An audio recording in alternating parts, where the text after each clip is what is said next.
Donc il a dit, nous avons vu plus haut les obligations de l'offrande ainsi que ses sunnas. Il est à noter que l'on peut en dire autant de la bête destinée au sacrifice et du mouton à célébrer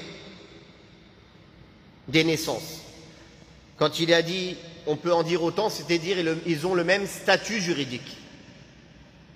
Alors, quel est le statut juridique du sacrifice du jour du Eid et de la Aqiqa?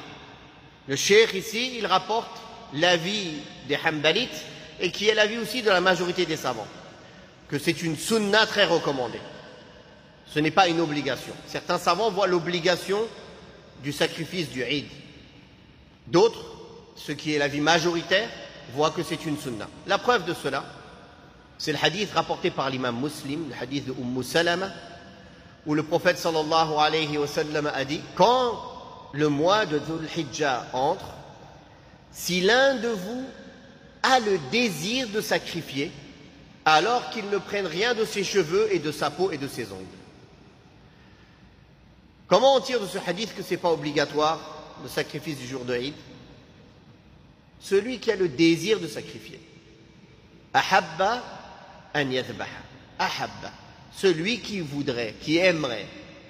Donc, le prophète sallallahu alayhi wa sallam a lié le sacrifice au bon vouloir et au désir de la personne. Ce hadith vient détourner tous les autres hadiths qui donnaient l'ordre formel de sacrifier pour le jour de l'Eid. Les détourner de l'obligation formelle à la demande recommandée fortement. Car ici, le prophète sallallahu alayhi wa sallam a lié cela à la volonté de la personne. Si c'était obligatoire, il n'aurait pas lié cela à sa volonté. Il aurait simplement ordonné de le faire.